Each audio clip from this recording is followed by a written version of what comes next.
కొణిదెల పవన్ కళ్యాణ్ అనే నేను ఒక నిర్దిష్టమైన ఆలోచన విధానంతో ఒక సుదీర్ఘమైన 25 సంవత్సరాల లక్ష్యంతో నేను మీ ముందుకు వచ్చాను.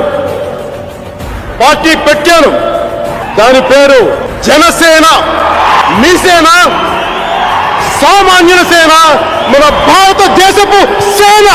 ఓదార్పు యాత్రలు చేయడం తప్ప సీమాంధ్ర ప్రాంత ప్రజల ఆత్మగౌరవాన్ని ఎలా కాపాడాలో తెలియదు. సీమాంధ్రలో వైఎస్ జగన్ గాని దాష్టీకాన్ని నేను ఎదుర్కోవడానికి ఏ మాత్రం వెనకాడు. అరే ఇంత మాత్రం పౌరుషం, ఇంత మాత్రం కసి, ఇంత మాత్రం పంతం లేకపోతే మనం ఎందుకు వస్తాం రాజకీయాల్లోకి? పారిపోవడానికి వస్తాం రాజకీయాల్లోకి. నిలబడటానికి, జెండా పాతడానికి, జెండా ఎగరేయడానికి వచ్చాం. ఉయ్యాల వాడ నరసింహారెడ్డి అనేసి చెప్తున్నాం. జనసేన పార్టీ లేకుండా ఆంధ్రప్రదేశ్ రాజకీయాలు ఉండవు, తెలుగు రాష్ట్రాల రాజకీయాలు ఉండవు. తీసుకోండి నా మాట. నువ్వెవడరా? నువ్వెవడివి అని అడుగుతున్నా. ఎరా నా కొడక, ఏం సోదర్రా? పవన్ కళ్యాణ్ అనేవాడు అయ్యా పీకే, నువ్వు ఏమి పీకలు. పవన్ కళ్యాణ్ సైకో మొదటికి చెప్తున్నా. దత్తపుత్రుడు ఎలాంటి వాడు అని అంటే, నువ్వు బతికున్నంతకాలం నీకు టైం ఇస్తున్నా. నువ్వు జగన్మోహన్ రెడ్డి గారు నీ రాష్ట్రంలో నువ్వు మాజీ ముఖ్యమంత్రిని కనుక చేయగలిగితే రాజకీయాలు వదిలేసి నేను వెళ్ళిపోతాను.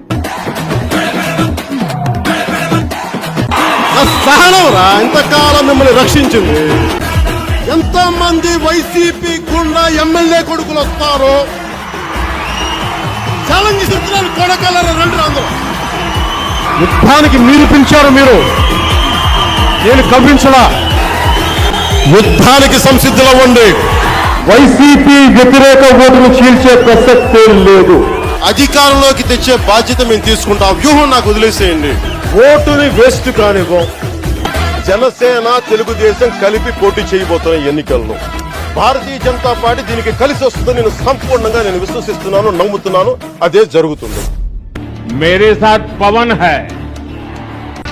వాళ్ళు నా వెంట్రిక కూడా పీకలేరు అని చెప్పి, వెంట్రిక కూడా పీకలేరు అని చెప్పి, వెంట్రిక కూడా పీకలేరు అని చెప్పి ఈ సందర్భంగా తెలియజేస్తా ఉన్నాను. నెత్తి మీద కాలేసి తొక్కుతాం కదా, అప్పుడు అర్థమవుతుంది మేమేంటో.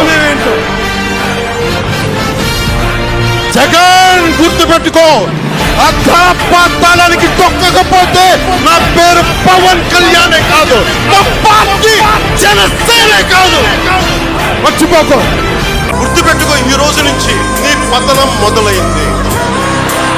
నీ క్రిమినల్ సామ్రాజ్యం కూల తొయ్యకపోతే నా పేరు పవన్ కళ్యాణ్.